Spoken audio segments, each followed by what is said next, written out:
Hello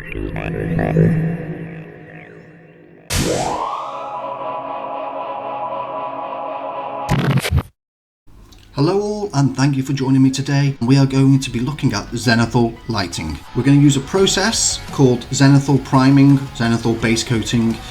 There's numerous names for it, but we are going to apply this process to our miniature to replicate natural highlights and shadows. So Zenith or Zenithal comes from the word zenith, and that means a celestial object's highest point in the sky, a bit like our sun.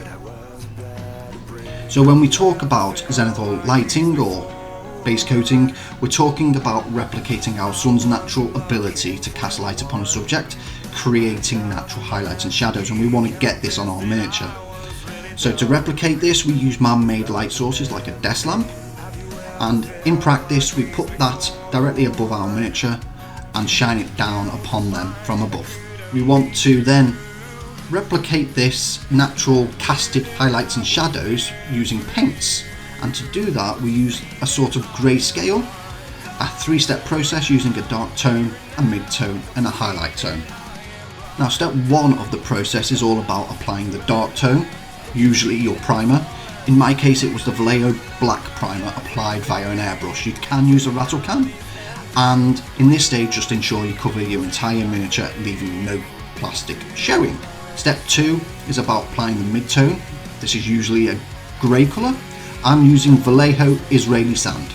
At this stage we are trying to apply the Zenithal process using a wider arc from above than we would otherwise use in the final highlight stage. This stage can also be done with a rattle can. Now step 3 is about applying the highlight tone. This is done in the tightest of arcs from above, emphasising the brightest parts of the miniature. You require a little more accuracy with this one, so a rattle can might not be advisable, so use an airbrush if you've got one, and if not, dry brush. This page is just simply an example. This is the miniature we're going to be spraying today, and step 1 would be all over coverage. No plastic showing after this, and then we go on to the grey mid-tone, sprayed from above in an arc of a roughly 180 degrees. And then finally step 3 will be another arc sprayed at a narrow 90 to 45 degree arc, and that will give us our highest highlights. But remember, your light source doesn't have to always be directly above, it is just so in this example. Okay, so here we have it. We're in my little homemade spray booth, and we've got the miniature from the previous 2 videos. He's been assembled and primed using Vallejo black primer. Now that's our step 1 out of the way. The aim for today is to go through step 2 and step 3, emphasising highlights and defining shadows. So let's get straight to it. So we have the miniature here, like I said, and we're going to do step 2, the mid-tones, the greys. But this is what the final product or finished miniature is going to look like, more or less. As you can see, we've got the white at the top. There is some form of gradient. It might be difficult to see on the camera, and as you go down the mini it kind of goes more of a grey rather than a white, apart from obviously parts of the miniature which are sticking out into the light as such. You look at the back of the leg, that was in the light as well, but as I rotate it you can see that the dark the recesses are almost blacky grey, obviously because of the gradient caused by using the 3-tone approach. Now sorry for the camera work, it's a bit hard to get up close and personal with miniatures with a camera that has really rubbish autofocus. Okay, I'm going to try and zoom in here to show you a gradient even from the front side of the shoulder pad to the rear side. There is a gradient there, and then down the side of the leg from the front to the back's got more light, so but the underside of the torso is covered up by the arm holding the chainsaw, hence the shadows. And this is all created from doing the spraying from above the miniature. Let me just quickly show you what I intend to do here with the spraying of the mid-tone grey in this step 2. I'm going to spray using an arc of roughly 180 degrees from front to back, left to right, as we rotate the Mini 360 degrees. And the idea of this step is not to cover the entire Mini. The spray will naturally catch the surfaces which stick out into the path of the light, so to speak. Well, first things first, before we get on to spraying the grey, or the mid-tone grey, I'm going to mix some paint into this external pot and then apply it to the gravity cup of my airbrush. I use Israeli Sand by Vallejo. You can use any form of grey, and ensure it's not quite black. It needs to be a lighter grey as such, but you can use rattle cans in this section as well. I'm just going to mix roughly a 2-to-1 ratio of paint to thinner. I always thin out my paints. I find it a lot more easier to manage, and the paint lasts longer really if you're thinning it out. I use just airbrush thinner. You can use water, it'll do the same job. Use an old brush here to give it a good old mix. You're looking for the consistency of maybe a little tiny bit thicker than milk. Some people like to go thinner. I just judge it by how it flows down the side of my silicone pots. As you can see, it like all flows back into the middle nice and easily there, and I'd say that's about the right consistency you're looking for. You might think why I'm not using grey as such. Well, this is a grey. It's like a sandy grey. It's got like a yellow kind of tint to it. I like this colour a lot.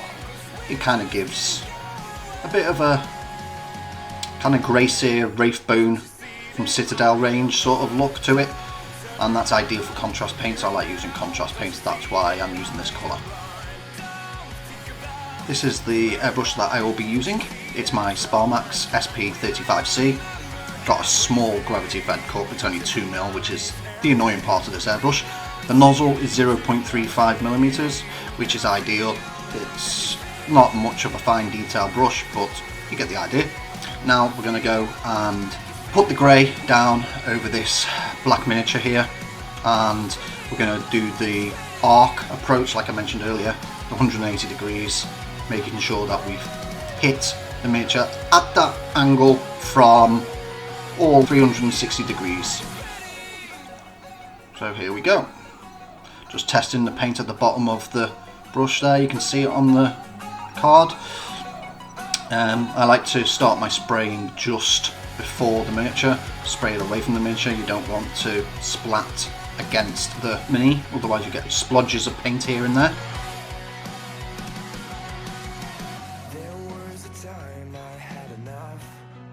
We rotate it after we've done the first pass on the front. Go do the side now a bit. You can see it there, it's hitting the leg even though you're doing it from above. That's the idea, it'll naturally fall in the angle you're pointing your airbrush. So if you're doing it from above and it falls on the leg, obviously that leg's going to be hit by light and you're going to get a highlight. So just keep doing this until you feel you're happy with the coverage. Remember, you're not looking to cover your black here. You're just looking to emphasise the highlights on the top part of your Mini, leaving shadows in the recesses below.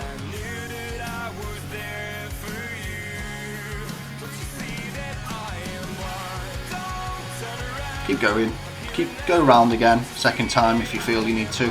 This dries really quickly. I'm spraying from quite a distance here because I kind of don't want to get in the way of the camera. So it might be landing on the miniature a lot drier than it normally would. It might cause a little bit of graininess, but that's not an issue. I will get closer. As you can see there, I'm spraying a little bit more thicker now. Got it a bit of a nice coverage there on the left shoulder pad. I turned it round, and you can see it's getting brighter slowly. But this is the trick, you don't want to rush it. If you rush, you'll end up just getting splodges of paint everywhere, and it'll just go on too thick and you'll lose the definition and the detail in your Mini. You keep going until you're happy, you feel like you've got enough of a mid-tone. Remember, this is quite an open pose for a Space Marine, so the sun will be getting to quite a lot of his torso as well, which is a good thing. Makes painting a lot easier. Most of the shadows in this process are created by the shadows cast by the Mini itself, like the arm, the one holding the gun. The backpack will leave a shadow down towards his rear end and his back of his legs. And the sword will cast a little bit of a shadow as well. You get the idea. Just keep going till you're happy. Key is not to overdo it, otherwise you'll end up with a grey miniature rather than a greyscaled miniature. Having a closer look at it here, hopefully you can get a good look. The gradients, as we are intending to get, is from top to bottom, more so than anything else. You get your highest highlight to the top, your mid-tones more or less halfway down, to the darker tones at the bottom, in between all the recesses, in between the legs, the outside of the legs. So we'll have highlights as well, because they're in contact with the sun. And that's about it for stage 2. It's simple enough. I gave the miniature some time to dry, not long, 10 minutes, and then thought to myself it wasn't quite grey enough as such, and so I went over it again and did a second pass. I'm not going to show you too much of this, but it basically just brightens it up even more. Now step 3 is the final stage, and this is the highest highlights.